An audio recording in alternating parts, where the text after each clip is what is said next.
Allô tout le monde, j'espère que vous allez bien. Ma luminosité est bizarre. C'est nuageux dehors, puis en tout cas, on va faire avec. J'espère que vous allez bien. Aujourd'hui, je vous parle d'émotions et des outils qu'on met en place ici là, pour exprimer les émotions. C'est quelque chose qui m'avait été demandé, je l'ai survolé un petit peu sur Instagram. Je pourrais vous mettre le lien là, dans la barre d'infos si jamais vous voulez aller voir sur mon compte Instagram, mais j'avais envie de faire une vidéo là, vraiment plus spécifique, puis il y en aura probablement d'autres qui vont se rajouter. Avant tout, j'avais envie de parler des émotions, puis de, de dire, de spécifier que pour moi, selon la vision que j'ai, puis mes recherches, on ne gère pas une émotion. Puis je voulais juste comme mettre l'emphase sur les mots, parce qu'on a souvent l'habitude de dire, moi la première, gérer ses émotions, les outils de gestion des émotions, puis apprendre à gérer les émotions. Puis une émotion, ça se gère pas. Une émotion, ça se vit, ça se reconnaît. L'émotion, on l'accueille, on l'exprime, on l'accepte.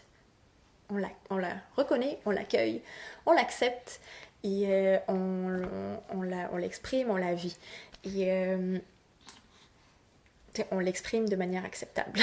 C'est ça qu'on veut apprendre aux enfants au final. On ne veut pas leur apprendre à gérer une émotion parce que gérer, ça a comme une connotation de, je vais te gérer, il faut que je la tasse. Puis que genre, je sais pas, on dirait que le thème, là, c'est...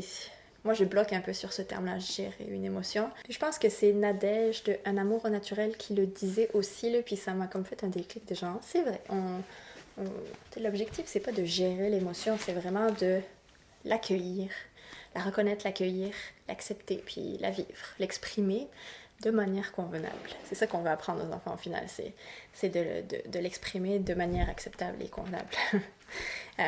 Aussi, un point que je voulais spécifier, c'est qu'il n'y a pas de mauvaise émotion. Puis là encore, c'est jouer sur les mots, là. Il n'y a pas de mauvaise émotion, il n'y a pas d'émotion négative. En fait, toutes les émotions sont positives. Même la colère est positive. La violence, c'est pas positive, la violence, c'est négative. La violence, c'est mal. Mais la colère, elle est réparatrice. Elle est positive. Ça, c'est dans un livre d'Isabelle Filguesa que j'ai appris ça. Et en fait, toutes les émotions sont positives, toutes les émotions sont bonnes à vivre. C'est sain d'être en colère quand on a besoin de l'être. C'est juste que toutes les émotions ne sont pas agréables.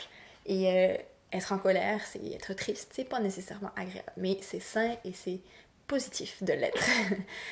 Donc nous ici, c'est quoi les outils qu'on a pour exprimer les émotions, pour apprendre à Maëlle à les reconnaître puis à les exprimer? Le premier, c'est des livres. J'en ai un ici. J'accueille les émotions, mais j'accueille mes émotions, voyons, un voyage pour apprendre à les reconnaître et à les exprimer. Dans la collection Le bien-être des petits, puis j'ai-tu fait? Je suis plus sûre. Je vais vous en partager d'autres sur Instagram, puis je vous en partagerai d'autres ici aussi, là, parce que je partage des livres régulièrement, des livres que j'apprécie. Celui-là, je l'aime bien. La seule chose que j'aime pas, c'est que les animaux parlent à l'intérieur. Puis nous, on essaye d'éviter ça. Fait que je bidouille l'histoire au fur et à mesure quand je la lis. Là. Pour que ce soit pas l'animal qui parle. T'es plus sûr? Donc, on a plusieurs livres sur les émotions et je les fais en rotation. Donc, on en a toujours un en bas, une histoire qui nous permet de parler des émotions. C'est quelque chose dont on parle beaucoup ici parce que, bon, elle a 2 ans et demi. Donc, les émotions sont intenses en ce moment. Et il parle pas beaucoup, donc c'est difficile pour lui d'exprimer ses émotions. Je pense qu'il les reconnaît, mais moi, il me les exprime pas. Donc, c'est ça. C'est quelque chose, c'est important pour nous là, d'avoir... Peut-être...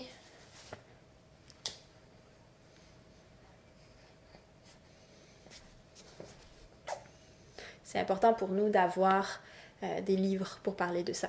Ce qu'on a aussi, c'est une roue des émotions. Je vous mettrai les liens là, de tout dans la barre d'infos si jamais ça vous intéresse d'aller les regarder plus en détail.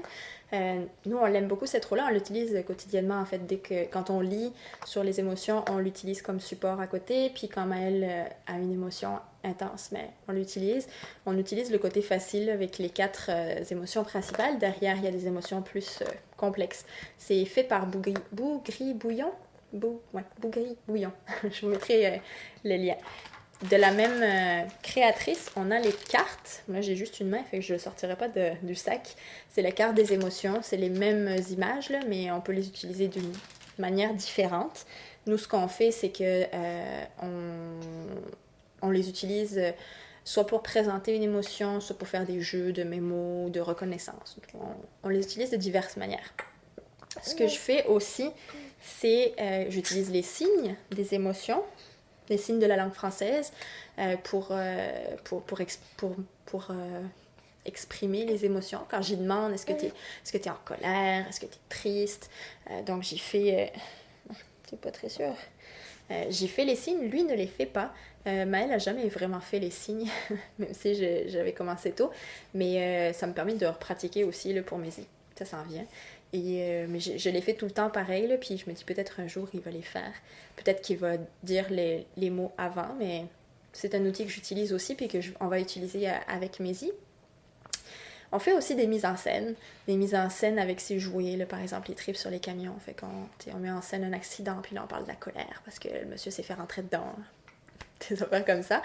Ça peut se faire avec des poupées, avec n'importe quoi, là, mais on essaye de faire des jeux pour parler des émotions hors période crise.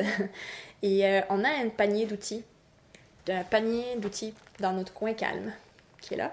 Le panier est là, avec des peluches comme ça pour faire des câlins quand on a besoin de câlins. On a plusieurs peluches. On a des balles aussi, parce que Maëlle jette beaucoup, donc on a des balles pour jeter. Ça, c'est correct de jeter. Et on a un petit coussin comme ça avec de la lavande pour sentir. Bon, il peut le jeter aussi, mais j'ai une autre balle ici. Donc on a différentes balles, différentes peluches. Puis on a aussi, c'est dans le panier à Mézi, mais on a aussi une affaire pour mordre, parce que des fois il mord, fait que ça, il a le droit de le mordre.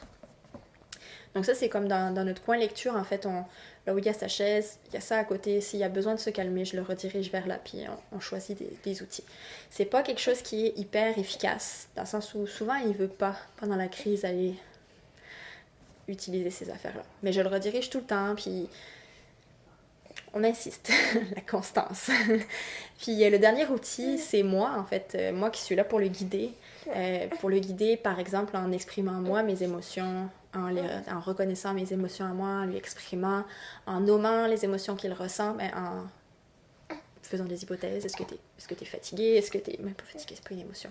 Est-ce que t'es en colère? Est-ce que t'es triste? Est-ce que t'es frustré? Est-ce que t'es déçu? Donc, c'est mon rôle à moi. Puis c'est important de le mentionner parce que je pense que c'est le plus important des outils au final. Moi, ma posture à moi et comment moi j'exprime mes émotions, comment je reconnais les siennes, comment je l'accompagne là-dedans, dans la crise. C'est probablement moi la plus importante. Bon, on va s'arrêter là parce que Mézi s'énerve au sein. Fait que c'est ça, c'est tout ce qui était sur ma liste de toute façon. J'espère que vous avez aimé cette vidéo. Si jamais vous avez des outils, vous, que vous utilisez à la maison, ben, n'hésitez pas à les mettre dans les commentaires en dessous. Là, ça va me faire plaisir de lire ça parce que on est tout le temps à la recherche d'outils supplémentaires, des livres, les émotions, c'est tellement complexe. Des fois, une chose va fonctionner avec l'un, pas fonctionner avec l'autre. C'est important d'avoir une diversité d'outils aussi. Puis, fait que je suis curieuse. Si jamais vous avez des outils, vous, n'hésitez pas à les mettre dans les commentaires. Et c'est ça. Si jamais vous avez aimé la vidéo, n'hésitez pas à la liker et à vous abonner à ma chaîne aussi si vous ne l'êtes pas encore. Dans le fond, sur ma chaîne, je parle de parentalité bienveillante, de pédagogie alternative et de tout ce qui a trait de près ou de loin à l'enfance. Donc, si jamais ce sont des sujets qui vous intéressent, n'hésitez pas à vous abonner. Et c'est tout. On se retrouve dans quelques jours avec une nouvelle vidéo. Bye bye!